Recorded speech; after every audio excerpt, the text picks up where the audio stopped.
Olá, pessoal, bem-vindos a mais um bate-papo tributário. Professor Pedro Anã comigo aqui. Nesse vídeo a gente vai falar sobre planejamento tributário mais uma vez, só que agora planejamento tributário envolvendo lucro presumido e a questão de ter um imóvel numa empresa de lucro presumido e utilizar isso como uma forma de diminuir a tributação. Professor Pedro Anã, muito obrigado pela sua presença aqui mais uma vez nessa parceria que a gente tá já há quase um mês, né? E a palavra é sua para que o senhor comece aí os ensinamentos, bate-papo, e a gente fica à disposição também para eventuais perguntas que vocês tenham feito aí no chat. E não se esqueçam de se inscrever no canal e dar um joinha se vocês gostarem do vídeo.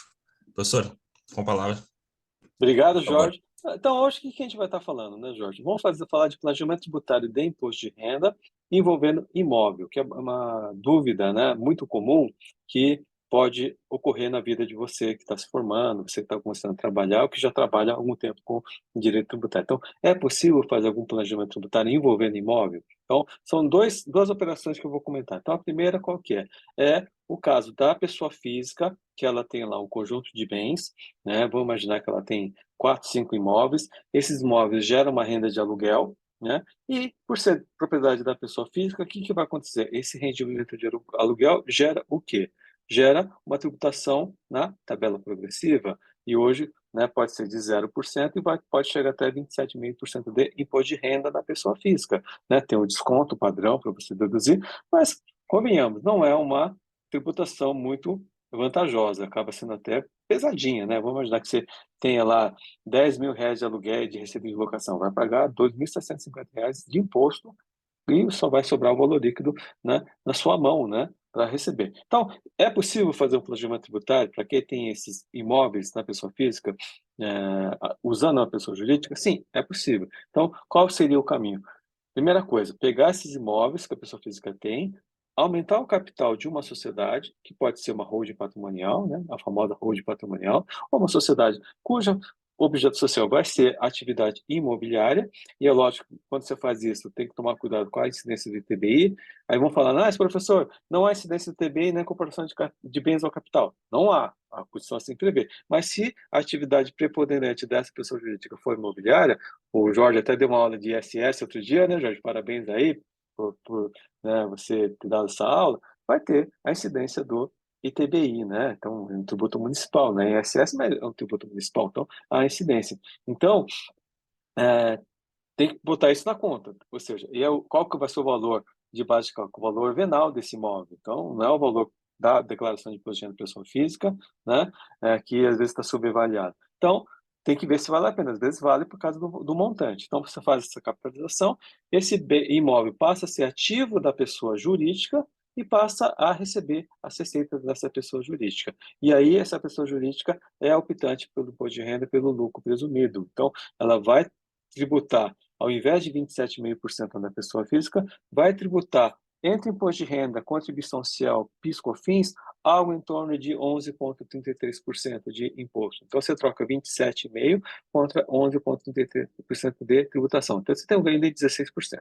Então, se você tem uma receita de locação muito alta, significativa, imagine 16% que você está ganhando todo mês. Aí eu vou perguntar, e é uma simulação? Pode ser questionado? Pode ser questionado pelo fisco, mas simulação eu entendo que não, porque o que que é simulação, né? É você esconder a verdade. Você está escondendo a verdade? Não. Só que quais os cuidados você tem que ter, né, Jorge?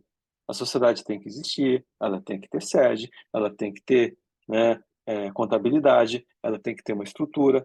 Ah, vou fazer na minha casa. Posso fazer? Posso, não é proibido, mas eu não recomendo, né? Então, dependendo do valor, aluga uma sala comercial, né? Monta lá um escritóriozinho, porque é uma empresa, uma sociedade patrimonial, né? Então, vai imaginar, você começa com poucos imóveis, de repente você começa a investir, ter mais imóveis, e você pode utilizar como uma holding, né? Para fim de planejamento sucessório também, que a gente vai falar lá mais para frente de bate-papo de planejamento sucessório, né? E aí, vão perguntar, mas professor, se eu vender o imóvel, né? Vamos imaginar que eu vendo imóvel, vende pela pessoa jurídica? Não, porque se vender pela pessoa jurídica, você vai pagar tributação e ganho de capital alíquota cheia, né? Então, você pode vender pela pessoa física, ou você pode até vender pela pessoa jurídica. Porque o que acontece?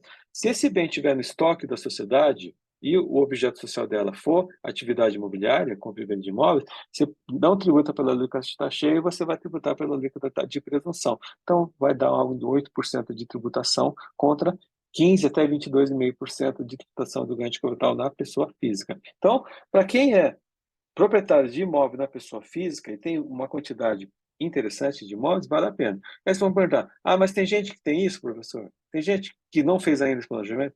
Por incrível que pareça, Jorge, tem muita gente. Principalmente pessoal, né, que não tem tanto contato com consultoria, não tem um bom contador que está ajudando ele, né, ele com medo acaba tendo todos os imóveis na pessoa física. Mas sendo que isso é um planejamento tributário até que relativamente simples que daria para fazer. E você teria um ganho bastante significativo. Né? Você queria comentar alguma coisa dessa operação, Jorge? Eu ia dizer que era quase uma pejotização do imóvel, né? É a Sim, mesma sim, coisa sim, quando é a eu, mesma em vez de eu coisa. receber os rendimentos, né? Eu Isso, isso. crio uma empresa para simplesmente diminuir a tributação, porque o lucro presumido a gente sabe que vai diminuir bastante em comparação ao que a pessoa física pode pagar na alíquota cheia lá de 27,5, né? Então vale muito a pena. E é um planejamento que muitas pessoas conhecem. Muita gente recebe rendimentos de aluguel na pessoa física, né? Rendimentos consideráveis. Sim, Então é sim. importante, é até uma oportunidade boa para quem, enfim, para quem está começando né, na advocacia tributária, eventualmente oferecer esse planejamento para pessoas que trabalhem diretamente com isso. Eu Isso. acho que é uma boa oportunidade. E aí, qual que é a diferença da pejotização, né? Normal, né, Jorge? Porque aqui não tem serviço personalíssimo. Aqui é uma coisa de você Isso. simplesmente ter a propriedade do imóvel, em vez de ser da pessoa física, está na pessoa jurídica, e você explorar através da pessoa jurídica. Que não há nada de impedimento legal, não há proibição, não há simulação nesse caso, não há, diria, uma zona cinzenta, né?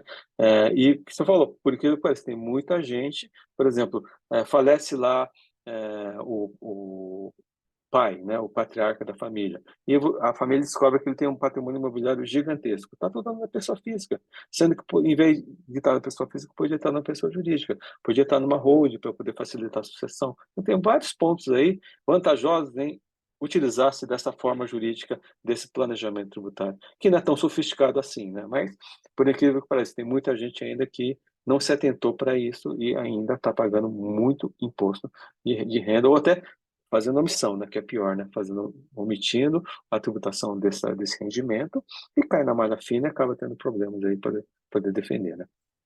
Apesar de ser um planejamento simples, os cuidados, né, devem ser tomados para que não seja autuado, né, não faça alguma coisa, por exemplo, criar empresa claro, a empresa em casa é estranho, né, o ideal é Sim, criar uma empresa de fato, alugar uma sala, ter eventualmente um funcionário, né, ser algo funcional, porque senão fica à mercê de provavelmente você sim, tomar uma autuação do fisco aí, porque né, a gente vai ser aquela coisa de, a empresa foi criada só um CNPJ, a empresa é em isso, casa, enfim, ou é o mesmo se a pessoa, por exemplo, tem uma outra empresa, coloca no mesmo local, né, aquela coisa toda.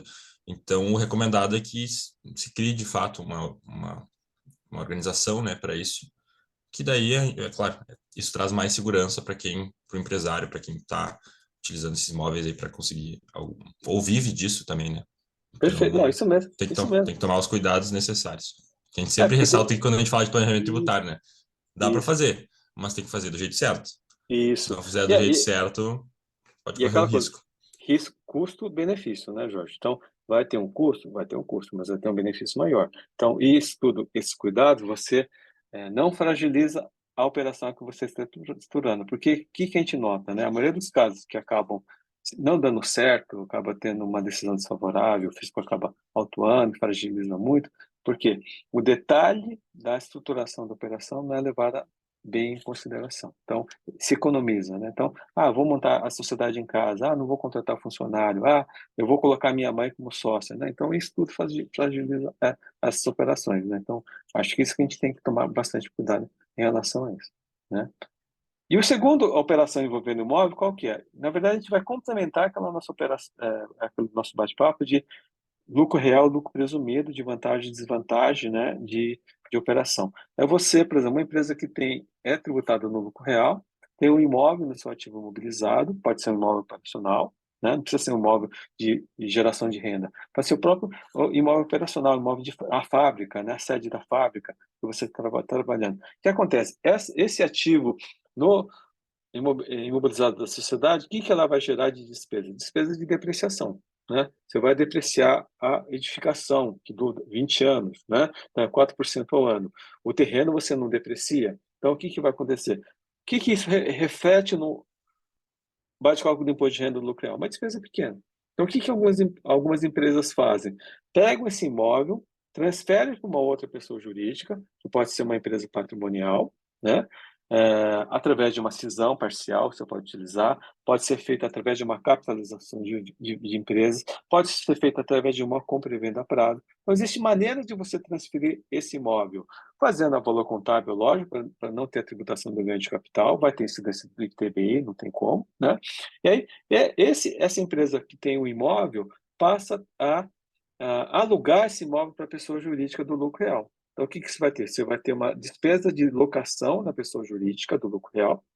A locação, como ela é feita a valor de mercado, você aumenta, né, o valor da despesa. Em vez de ser 4% sobre o valor do imóvel contabilizado, vai ser 12% ao ano, que é mais ou menos a despesa de locação, sobre o valor de mercado do imóvel. Então, você tem uma despesa maior sendo reconhecida como despesa no lucro real, da empresa tributada do lucro real. E essa empresa que tem a propriedade da empresa do imóvel passa a receber essa receita de locação tributada pelo lucro presumido. Então, você gera uma despesa dedutiva aqui, dedutiva de 34%, e uma receita tributável de 11,33%. Como a receita de locação não tem ISS. Então, você troca aí 34% contra 12%, você vai ter aí quase 22% de economia tributária aí. Mas tem um adicional dependendo do valor, então você pode colocar adicional, então, mas ainda vale a pena, né? E qual que é o objetivo disso? Não é só fazer esse planejamento.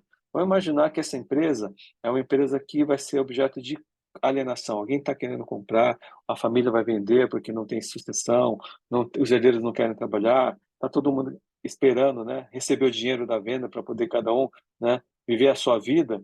Então, o que vai acontecer? Justifica-se você transferir o imóvel, tirando o ativo e transferindo para uma outra empresa. Porque, normalmente, o investidor, quando ele compra operação. Ele não quer comprar um imóvel junto, porque isso aumenta o valor da aquisição do investimento. Então, se você tira esse imóvel e faz um contrato de locação de 10 anos, 15 anos, dependendo da negociação, você, como vendedor, está gerando uma receita garantida por um determinado ano, que vai estar fazendo parte do preço dessa aquisição, e você está vendendo o seu ativo também. Então, você justifica essa operação dessa maneira. Qual que é o cuidado que você tem que ter? Novamente, essa sociedade patrimonial tem que ter sede, tem que ter funcionário, tem que ter um local. Não pode fazer, por exemplo, no meio da sede da empresa operacional, né, como sala 1, sala 2, porque aí também o fisco não vai acreditar nisso, né? Então, dependendo do valor do imóvel, vale a pena. Vamos imaginar um imóvel de 10 milhões de reais, que vai gerar uma receita de locação de 1 milhão ao ano. Você tem quase 100 mil reais de receita de locação por ano, e você vai estar contabilizando com uma receita boa aqui, uma tributação menor, uma despesa boa aqui para quem está alugando, né? E qual que é outro cuidado também? Como esse imóvel já fez parte do patrimônio das pessoas jurídicas, né, essa receita de despesa de locação não gera crédito de PIS/COFINS. Então, você vai perder esse crédito PIS/COFINS, mas você está ganhando outras coisas, né, que vão valer a pena. Então, aquela coisa, é o planejamento. Tem que fazer o cálculo para ver a questão da vantagem do custo e benefício. Então, essas seriam basicamente, né, as duas operações que são muito comuns no mercado você fazer para poder aproveitar o imóvel, né? Então, é o imóvel da pessoa física e o imóvel da própria pessoa jurídica, transferindo para uma sociedade tributada pelo lucro presumido. Eu acho que mesmo perdendo o crédito de PIS e COFINS, mesmo assim vale muito a pena, né? Até porque não incide o ISS sobre locação de bens imóveis, né? Súmula vinculante número 31 lá do Supremo. E se incidisse também, o ISS é baixo, né? É de 2 a Sim. 5%, mas mesmo assim valeria a pena de qualquer forma. Então, enfim, são planejamentos. Claro, aqui a gente tem um escopo um pouco mais específico, né? De, por exemplo, para quem trabalha com isso, porque senão a gente teria que ter empresa de lucro real, né? É mais difícil de conseguir, né, um cliente de lucro Sim. real, mas também é para quem trabalha, para quem já tem empresas, eventualmente já tem clientes que são de lucro real, é uma boa oportunidade, se a empresa pode fazer isso, né? Sim. Enfim, é uma oportunidade que o advogado pode apresentar para a empresa.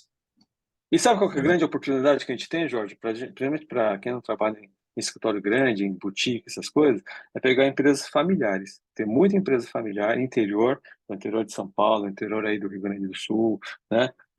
Que são muito mal atendidas. É o contador que faz aquela contabilidade básica. E aí essas coisas básicas, então, eles não fazem essa questão do empresa lucro real, lucro presumido. Os imóveis estão na pessoa física.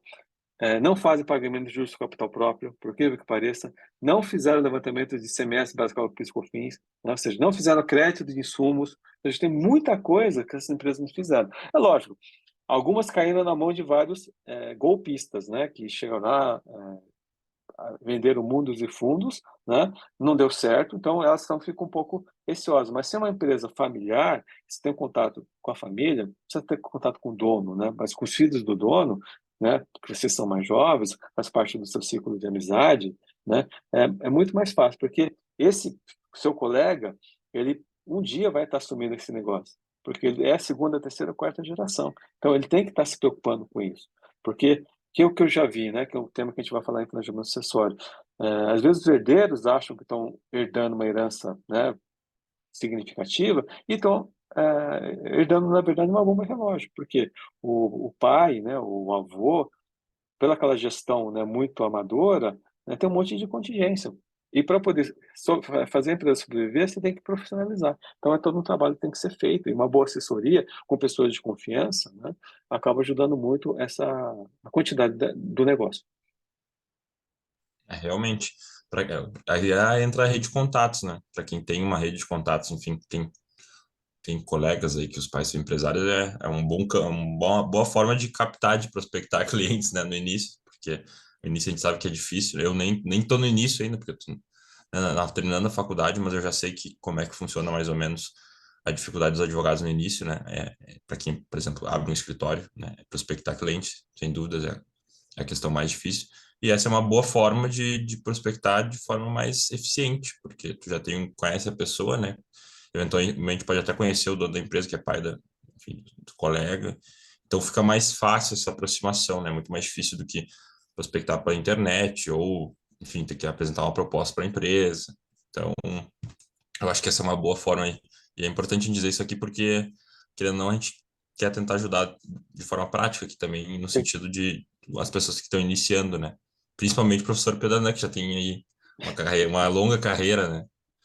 Uma... Já bati muita É, cabeça, Jorge. Então, exato. assim, por ter Então, sofrido muito, não ter pessoas para me orientar, né? Eu aprendi sozinho muitas coisas. Então, se eu puder ajudar também de alguma maneira, esse acaba sendo uma das minhas missões da vida, né? Então, eu fico muito feliz de estar fazendo esse bate-papo com você, Jorge, porque eu sei que isso vai ajudar muita gente, né, no futuro. Então, isso me dá uma satisfação. mas então é isso. Pessoal, muito obrigado aqueles que assistiram o vídeo. Não se esqueçam de se inscrever no canal aí, dar um likezinho também e, se quiserem, compartilhem o vídeo, né? Compartilhem os posts lá que o professor Pedro está fazendo no LinkedIn e também no Instagram para que outras pessoas tenham acesso a esse vídeo e eventualmente vocês estão compartilhando. Na verdade, vocês vão estar compartilhando conhecimento, que eu acho que é o mais importante, né?